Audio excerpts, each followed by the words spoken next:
What is going on, everyone? Rock here, and I got a game of Domination for you today here on Crisis. And it should have been a golden MP5, but unfortunately I didn't get my gold camo put on it in time, so it's a really plain looking MP5. But as always, the gameplay isn't necessarily the most important part of this commentary. A couple things I want to get to really quick. I want to go ahead and announce the winner of the FPS Freaks from KontrolFreek.com.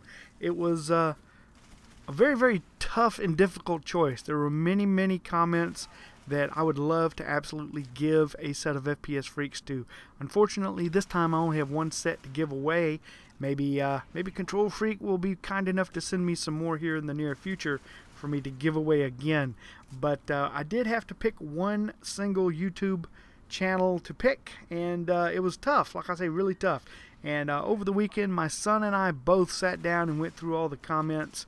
And the one that we ended up picking was from a YouTube user, Tact Genesis. That's T-A-C-T Genesis.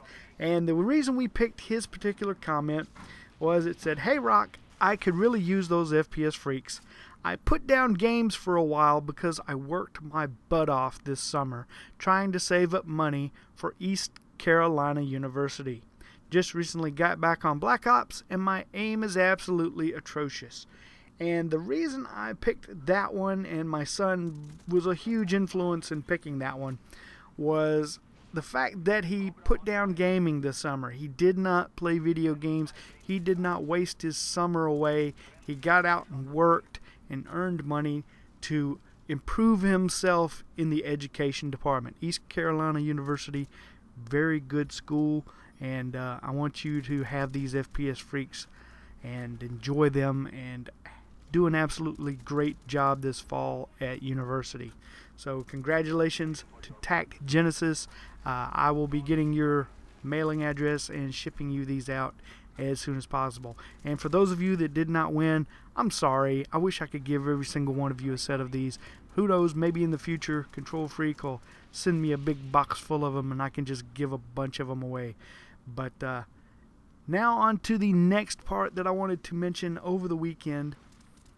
You know, I normally go to the movies on the weekends. Well, I did not actually go to the movie theater this weekend, but that doesn't mean I don't have an incredible movie to talk to you about today.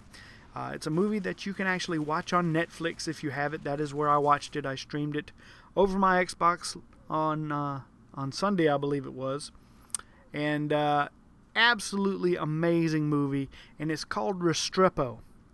And it's actually a documentary. Now wait, before you go rolling your eyes and saying, "Oh my God, documentary." It's actually a documentary of the Afghanistan war and what goes on there day to day, and is probably one of the most realistic and gritty documentaries I've ever seen. And the name of it is Restrepo, and I know that probably sounds like an odd name for a documentary, but I'm going to give you the backstory real quickly behind the name of the movie. The name Restrepo is actually the last name of an actual soldier that was killed in action. Private First Class Juan Doc Restrepo was killed in action in the Korangal Valley in Afghanistan, and they named this documentary after him in his honor. And in the Korangal Valley they have an operating base, OP Korangal, and they actually made a forward base, a fire base, and they named that base Restrepo as well for their fallen comrade. And it's just a really real-life, gritty, in-your-face look at what soldiers in Afghanistan have to go through. And these soldiers in particular, they were in one of the most dangerous places on the planet. Okay, the Korangal Valley is one of the most heavily fought over valleys in Afghanistan, and this team went in to do a 15-month tour of duty there, and the filmmakers went right along with them. So these filmmakers, they need to be kind of praised a little bit for their guts to get out there in the middle of this. And most of the time a documentary is going to be some footage, they show some things, and then you have somebody narrating over it, talking about, well, what's going on, what I experienced while I was there, blah blah blah. Not this documentary, not this. The filmmakers, they didn't say much at all. In fact, while I'm thinking about it, I can't really think of anything that they narrated. It's all real life stuff. It's real life instances. It's real life action. It's real life and death. You know, soldiers, they get killed there. This is real war. And that's the one thing about movies and TV shows and video games like I'm playing right now. They make war look like this fantastic thing. It's glorified. Hollywood has always done that. They make war look so glamorous. And the real situation is war is hell. You know, that's a famous quote. War is hell. It is not fun. It is not a barrel of laughs. It is real shit. And the men in this documentary show that. They go through real life shit. And their friends die. There's several scenes in there, you know, when their friends get killed. These are men they work with, they live with, and they become like family to them. And, you know, I guess unless you're a soldier, you can't understand what that bond is. I don't understand it. I mean, I do. I understand it, but I don't know that feeling, okay, because I never served in the military. But I have many friends that did, and I understand, you know, what they go through, and I understand what our military people are doing out there today. And I know I've got some guys out there that watch my videos that are in the military right now, currently serving.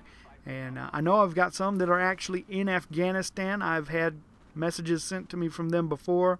And to you guys, I have the utmost respect for each and every one of you that get out there and lay it on the line each and every day. But this documentary, guys, you absolutely need to watch this. It's eye-opening. It's emotional. You feel what these guys are going through. You see how it affects them as human beings. At the end of this documentary, when they're talking to some of these guys, the looks they have, you know, in their face, in their eyes, you can just tell this has dramatically changed them as people, and they're going to be this way for the rest of their lives. And it's, in a sense, it's a huge sacrifice. Even though they came out of there alive, they have their lives, and they can be thankful for that. In a sense, each and every one of them left a little part of themselves over there. It's almost like Vietnam all over again. Many of my dad's friends were in Vietnam, and I've heard lots of stories from some of them.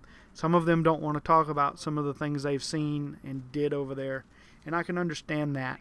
But it's just, you know, war changes people. And war's been happening for thousands and thousands of years on this planet, and it'll continue to keep doing that, you know, as long as human beings are around.